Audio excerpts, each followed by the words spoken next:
माफीसाठी बच्चू कडूंचा यलगार। नागपूर जबलपूर महामार्गावर जामटा चौकात ठिय्या आंदोलन। बच्चू कडूंकडून रेल्वे रोखण्याचाही इशारा। शेतकऱ्यांचा सातबारा कोरा होईपर्यंत मागे हटणार नाही। पंजाबच्या धर्तीवर आंदोलन। दुपारी 12 वाजेपर्यंतची वेळ, तर अन्यथा भारत बंद करणार। नागपुरातून बच्चू कडूंचा सरकारला अल्टिमेटम। बच्चू कडूंनी मागणीपत्र पाठवलं। शेतकऱ्यांच्या मागणीपत्रातील ज्या गोष्टींवर सकारात्मक निर्णय घेता येईल ते आम्ही करू। मुख्यमंत्री फडणवीसांचं आश्वासन।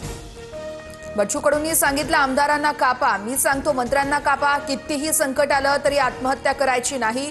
बच्चू कडूंच्या ट्रॅक्टर मोर्चात शेतकरी नेते रविकांत तुपकर यांचं विधान। मवियामध्ये राज ठाकरेंना घेण्यावरून शरद पवार यांच्या राष्ट्रवादी 2 मतं। राज ठाकरेंच्या सातत्यानं बदलणाऱ्या भूमिका पक्षाला मिळणाऱ्या उत्तर भारतीय मुस्लिम मतांवर परिणाम होऊ शकतो।